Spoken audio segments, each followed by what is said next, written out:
महाशिवरात्रि किसका प्रतीक है? अगर शिव पार्वती के विवाह का प्रतीक है, तो क्या इस विवाह का कोई आध्यात्मिक महत्व है? लेकिन आपने महाशिवरात्रि की बात करी तो उसमें क्या चीज दिखती है? उसमें क्या चीज दिखती है? उसमें हमें दिखता है कि एक उत्सव। मर्जर। मर्जर। मर्ज। उसमें हमें क्या दिखता है कि किसी भी शक्ति को, एक मर्जर का मतलब हमें क्या दिखता है, किसी भी शक्ति को आप प्राप्त कर सकते हो अगर आपका पूरा फोकस उसके ऊपर है। माता पार्वती ने जन्म लिया हिमावन के घर में, हम्म। एक लड़की के रूप में जन्म लिया, तपस्या साधना अनडाइल्यूटेड तपस्या साधना भगवान शिव को प्राप्त कर लिया। तुम भी कर सकते हो भगवान शिव को प्राप्त, कोई भी कर सकता है। मगर इसके लिए क्या है? इसके लिए वो अनडाइल्यूटेड वन पॉइंटेड फोकस और वो साधना आवश्यक है, वो डिजायर होनी चाहिए। अब इंसान बोलेगा मैं क्या करूंगा प्राप्त करके, उसे क्या होगा? फिर सब कुछ मिल जाएगा सृष्टि में। वो तो मेहनत करोगे तो बेटा वैसे ही मिल जाएगा। अगर मेहनत करो, दिमाग का प्रयोग करो, तो वैसे भी सृष्टि में सब कुछ मिल जाता है। उसके लिए उन शक्तियों को छेड़ने की क्या आवश्यकता है? ये रात्रि जो होती है ये बहुत ही पावरफुल रात्रि होती है। इसमें जो मंत्र जाप होते हैं, जो गुरु साधना तुम्हारे को देते हैं, वो एक हम्म। 1 लाख के बराबर होता है जाप। मगर वो दिया जाना चाहिए उस गुरु के द्वारा जिसने उस मंत्र को जागृत करा हुआ है। साधना तो स्थिरता का मार्ग होता है। तो क्या हुआ फिर? गुरु ने तुम्हारे को मंत्र दिया, इस शिवरात्रि के दिन में दिया हुआ मंत्र और जाप जो होता है वो 1 लाख गुना फलित होता है। जो मंत्र की साधना करनी होती है 108 बार, एक माला होती है, 8 + 1 अगेन 9, फिर हम्म। डिविजल बाय 3, फिर 3 हो गया। तो हिमालय का अलग साइंस है, फिर कभी तुम्हें समझाएंगे। मगर अब ये है कि ये जो मंत्र की साधना करी, इसका आपने जाप किया, इसकी आपको सिद्धि प्राप्त हुई। तो शिवरात्रि का जो दिन होता है ये भगवान शिव को प्रसन्न करने का सबसे उत्तम दिन होता है। और शिव साधनाएं जो होती है इस दिन, नॉट 99, 100%, 100% फलित होती ही होती है। ना फलित हो, ये हो ही नहीं सकता। मगर जिसने साधना दी है, पहले उसकी सिद्धि होनी चाहिए उस मंत्र के ऊपर, तब वो फलित होगा। ऐसे कहीं से सुन के, कहीं से पढ़ के, इंटरनेट से लेके कुछ उल्टा सीधा बना दिया और वो बोलना शुरू कर दिया, वो मंत्र गुरु का दिया हुआ नहीं होता है। वो कंप्यूटर गुरु का दिया हुआ होता है, उससे कुछ होने वाला नहीं।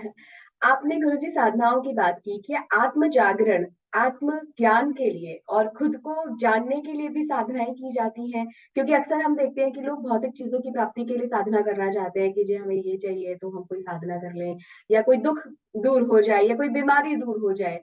तो क्या कोई साधना ऐसी भी है जो आत्म ज्ञान के लिए इंसान करता है कि नहीं, मुझे जानना है कि मैं क्यों आया हूँ, मेरी लाइफ के मायने क्या है, मैं क्या मकसद से इस दुनिया में आया हूँ और मुझे कहाँ जाना है? क्या क्या वो सफल नौकरी मेरा मुकाम है? क्या वो सफल जिंदगी मेरा मुकाम है, या मेरा मुकाम इससे हटकर कुछ और है? हम्म मैंने बताया तुमको शुरू में, तुम्हारे कितने चक्र होते हैं? बेसिक, मूल, स्वादिष्टान, मणिपूरक, अनाहत, विशुद्धि। आज्ञा। इंसान की पूरी योनि इन चक्रों में सिमट जाती है। हम्म। नीचे के चक्र जो होते हैं वो जानवर के होते हैं, जो अच्छा। जानवर होता है अच्छा। उसकी पूरी योनि किसमें सिमट जाती है? अपने खाने पीने में और सेक्स में। हम्म। इंसान की योनि इन चीजों में सिमटती है। अगर इंसान इन्हीं डिजायर्स में रहेगा, अगर इंसान इन्हीं डिजायर्स में रहेगा तो यही भटकता रहेगा, युगों युगों तक यही भटकता रहेगा, सालों साल, जन्मों जन्मों तक यही भटकता रहेगा। अगर गुरु का सानिध्य नहीं प्राप्त होगा, और गुरु वो नहीं तो बोले मुझे इतनी डोनेशन दो, मेरे को अपना आश्रम बनाना है हम्म। और तुम्हारे लिए मुक्ति है पैसे देना, मगर मेरे लिए वो प्राप्ति है, मैं मेरे लिए वो मुक्ति है तुम्हारे पैसे लेना। गुरु वो नहीं। गुरु वो होते हैं जो तुमको मोक्ष का मार्ग और स्वयं को मोक्ष का मार्ग की ओर लेके जाते हैं। तो जब तुमने साधना की बात करी, इन पांचों इंद्रियों से तुम्हारे को छुड़वाना, तुम्हारी बुद्धि को इससे हटा के तुम्हारी बुद्धि को परम तत्व में लगाना, वो साधना होती है। ये सब साधना हम नहीं मानते, हमारे यहाँ पे ये सब साधना है बिल्कुल, हमारे पास तो आओ ही मत कोई हम्म। ये सब चीजों के लिए। इससे होने वाला कुछ नहीं है। क्योंकि हम लोग क्या बोलते हैं, these are all by products. By product का मतलब, आप एक साधना के मार्ग पे चले तो प्रलोभन तो आपको आएंगे ही ना। जब माता पार्वती ने भगवान शिव का चयन किया तो उनकी माता ने उन्हें कितने प्रलोभन दिए। तुम ये ले लो, तुम ये ले लो, तुम ये ले लो। उनके पिता ने उन्हें कितने प्रलोभन दिए, तुम ये ले लो, तुम ये ले लो, तुम ये ले लो। तो ये छोड़ दो, क्या करोगे? उनको पता है ना वो क्या है, वो शक्ति है। वहां पहुंच गए, सब कुछ ही प्राप्त हो गया। वहां पहुंच गए, सब कुछ ही प्राप्त हो गया। ये छोटे छोटे चीजों में क्यों अपने आप को स्पेंड करते हो? हम क्या अपने साधकों को बोलते हैं? Every man has a price, there's a price at which you can buy any person, but don't sell yourself cheap.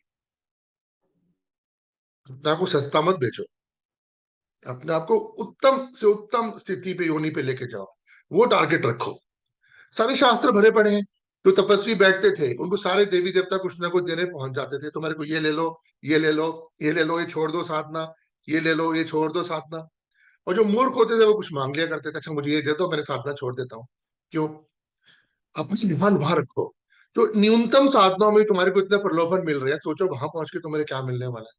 मगर इसलिए नहीं कि मुझे कुछ मिलने वाला है, इसलिए नहीं कि मुझे कुछ मिलने वाला है, इसलिए कि मेरा जो अर्थ है जीवन का, वो ये प्राप्ति है भगवान शिव की या श्री हरि की। मेरी ये प्राप्ति है। तो तुमको उनके बताए हुए मार्ग पे चलना होता है। जैसे एग्जाम्पल तुम्हारे को छोटे से देते हैं। अब तुम्हारे को बोलते हैं कि श्री हरि गौपालक है, गौपालक है, मगर जो उनको फॉलो करने वाले हैं वो गौ रक्षा नहीं करते और नाचने गाने में लगे रहते हैं। तो अगर तुम उनके मार्ग पे चल रहे हो, तो तुम उनकी साधना पे चल रहे हो, तो तब उन तक पहुंच जाओगे। तुम उनके मार्ग से अगर हट गए, तो फिर तुम उन तक नहीं पहुंच सकते, तुम जो मर्जी करते रहो। तो सारी साधनाएं जो होती हैं ये यहाँ से खोलने की होती है, ये बांधने की नहीं होती है। बंधन मुक्त बोलते हैं साधक को। आप और बंधनों में बांध लिया वो नहीं बोलते हैं। ये तो सब मजाक ही दिखता है। मुझे तो कम से कम मजाक दिखता है। भाई तुम्हें कुछ ज्ञान ज्यादा हो तो मुझे बता दो। मुझे तो सारा मजाक ही दिखता है कि इन्हीं में फंसे रहो। तो गुरु का कार्य होता है, तुम्हारी आंखों की पट्टी है ना ये जो, तो तुम्हारे को ये पांच ही इंद्रियां दिखाती है। इस पट्टी को उतारना, सबसे पहले तुम्हारे को शीशा दिखाना कि देखो बेटा तुम्हारी ये शक्ल है। अब शक्ल अगर बदसूरत है, उसमें गुरु क्या कर सकता है? तुम्हारे को जो दिखेगा उसके अंदर तुम गुरु को वैसे ही समझोगे, क्योंकि तुम्हारी डिजायर कुछ और है। तुमको चाहिए पैसा, वो बात कर रहा है तुम्हारे से परम शक्तियों की। इनको खोलना, बंधनों को, साधना होती है। कुंडलिनी क्यों उठती है? तीन ग्रंथियां होती हैं। ये तीन ग्रंथियां क्या बोलते हैं? इनको बांधना बोलते हैं, खोलना बोलते हैं। ब्रह्म ग्रंथि, विष्णु ग्रंथि, रुद्र ग्रंथि। योग शास्त्रों में तीनों ग्रंथियों को जब खोलोगे बंधों से, तो महाबंध लगाओगे, तो ये ग्रंथियां खुलेंगी, तब तुम्हारी कुंडलिनी ऊपर उठेगी। ऊपर उठेगी। है कि नहीं है? ये तो नहीं बोलते ग्रंथि को और कस के बांध दो, क्योंकि नहीं तुम्हारे को यही मजे लेने हैं अभी और तुम्हें पैसे कमाने हैं, ऐसे बोलते हैं क्या? नहीं नहीं। ग्रंथि खोल रहे हो और कुंडली ऊपर उठ रही है, तो कहाँ जा रहे हो ऊपर? क्या शरीर में जाते हो? शरीर से ऊपर जा रहे हो? किसी बेवकूफ को नजर ही नहीं आता। मुझे नहीं समझ आता क्यों नजर नहीं आता। ग्रंथियां खुल रही हैं तो ऊपर जा रहे हो ना भाई। अगर तुम इसी प्राप्ति में लग गए, तो सारे शास्त्र पढ़ लो। हर असुर जो तपस्या करता है, क्या मांगता है? अमरत्व दे दो, राज्य दे दो, ये सब मांगता है कि नहीं मांगता? तो ये तो सामने तुम्हारे को शास्त्रों में तुम्हारे लिखा हुआ है। इससे बड़ी मूर्खता तो कोई और है ही नहीं।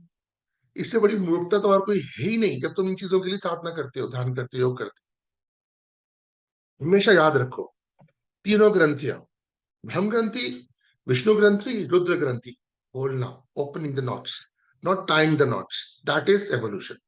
गुरुजी, आपने शिव की बात की। आपने कहा कि शिव तत्व ही है जो एकमात्र है। तो मेरी अपनी एक जिज्ञासा है और मैं बड़े समय से ये जानना चाह रही थी।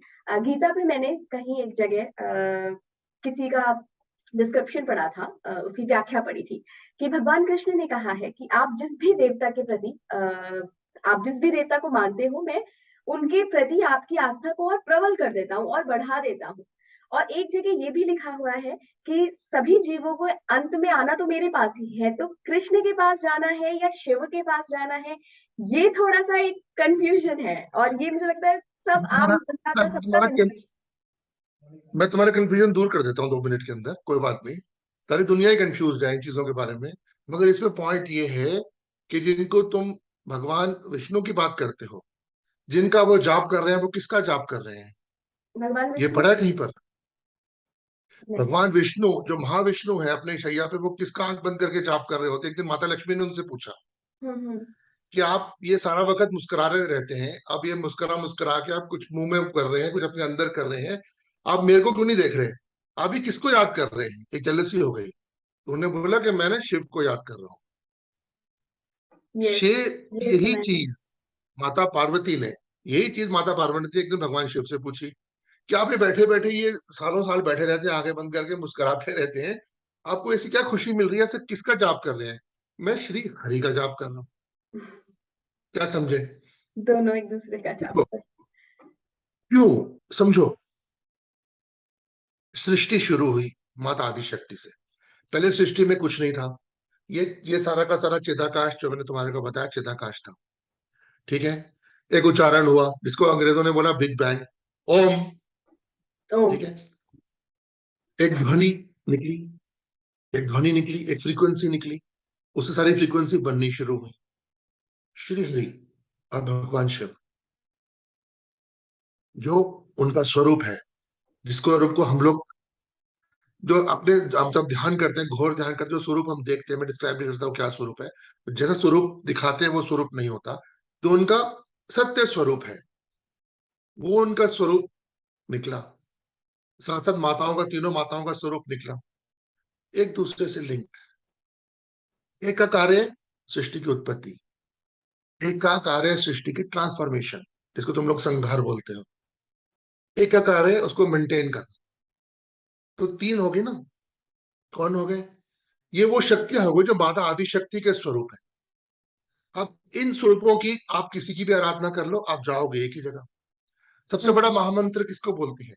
मैंने नहीं बोला सबसे बड़ा महामंत्र जो होता है, जो महाछंद होता है, वो भगवान शिव का छंद है, श्री हरि का छंद है, माता गायत्री का छंद है। ओम भूर्भुवः स्वः मह जन तप सत्यम, ओम तत्सवितुरवरेण्यम भर्गो देवस्य धीमहि धियो यो नः प्रचोदयात्। ये है महाछंद। तो क्योंकि सब कुछ आगे इसके अंदर जुड़ जाने, धर्म से ऊपर उठो, तो जो जिसको हम्म। रिलीजन बोलते हैं ना, इससे ऊपर उठो। सारे के सारे एक शक्ति से कनेक्ट करते हैं। अभी कितनी बड़ी बेवकूफी की बात है बोलना कि वो उन्होंने कह दिया मेरे पास आओगे, उन्होंने कह दिया मेरे पास आओगे, आपस में ऐसा कोई द्वेष नहीं है। इंसान थोड़ी है कोई कि हमारा आपस में द्वेष होगा। भी उन्होंने ये कह दिया, उन्होंने ये कह दिया, मेरे पास आओ तो मेरे पास आओ। इंसान कोई कोई शरीर थोड़ी है इंसान का। उनका तो एक कार्य है, एक शक्ति है। वो कार्य अचीव कर रहे हैं अपना वहां बैठ के। आप कहीं से भी कनेक्ट कर लो उनके पास। अगर आप मन से कनेक्ट करोगे, आपको उनके दर्शन हो जाएंगे। सीधी सी बात है।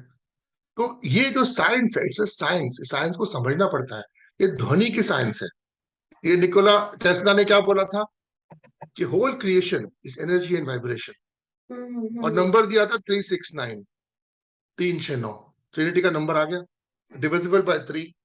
अगर जोड़ के तुम देखो 18 बनता है 9, 9 डिविजिबल बाय 3। सबसे बड़ी फ्रीक्वेंसी क्या दे दी? 432 हर्ट्ज। 432 हर्ट्ज क्या होता है? 4 + 3, 7 + 2 9, अगेन डिविजिबल बाय 3। तो ट्रिनिटी का जो है वो तीन का हर जगह कॉन्सेप्ट आ गया। सब धर्मों में, सिर्फ वही नहीं। बिल्कुल। The father and the son and the holy spirit, तीन का कॉन्सेप्ट आ गया। तो ट्रिनिटी का कॉन्सेप्ट हर जगह, मगर हमारे को जो ध्यान लगाना है, हमारे को ध्यान उस परम तत्व पे लगाना है, उस परम शक्ति पे लगाना है। उसको नाम कोई नहीं देना हमने। तो देखो वहां तुम कैसे नहीं पहुंचोगे। तो ये बहुत ही बड़ी बेवकूफी की बात होती है। कोई कहता नहीं मेरे पास आओ, तू कहता है मेरे पास आओ, अरे क्या करोगे वहां जाके? सोचने की बात है। They don't have ego issues, they don't have anger issues, they don't have emotional issues.